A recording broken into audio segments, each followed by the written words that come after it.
So this is what the user sees when they connect to the 2023 hazard map via the Atlas.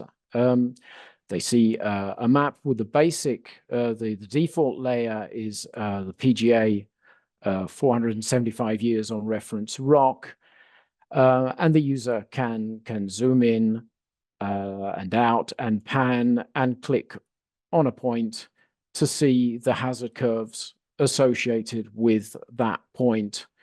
It's possible then to show and hide these. For example, if I'm not interested in the soil curves for the moment, I can hide those so I can focus on the ones I'm interested in, and obviously the user can decide which ones they want to see. It's also possible to change the map layers. We have 20 different layers for the combinations of intensity types. We have PGA and spectral acceleration at 0.2, 0.3, 0.6, and 10 seconds. All of those on rock and on soil. And we have for 10% in 50 years, or 475-year return period, as well as 2% in 50 years, 2475. So the user can select which layer they're more interested in. It's also possible to compare layers by clicking over here.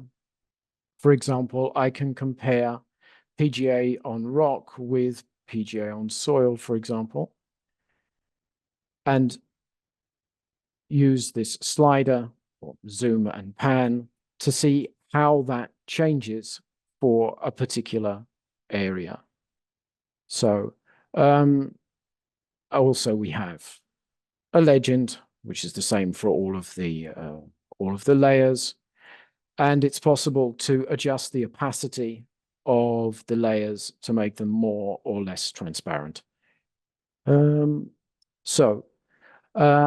Having selected a hazard curve or a position, we've got some views of the hazard curves. I can also download the hazard curves as a CSV file, so I can then process them with another software.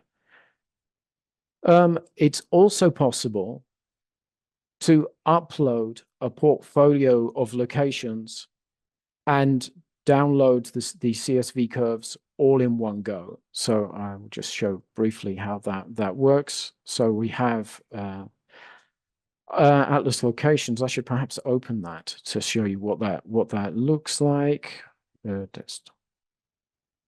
So here we've just got lat longs and a site name. So if I have a portfolio of sites here, I can upload them. Get rid of that. So since we're doing multiple operations at once, the system will warn me we're doing this for 8 locations.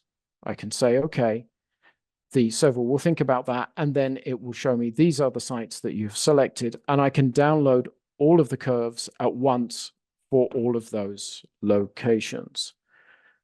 So that's briefly what the interactive user interface looks like. I'm going to go back to my slides now.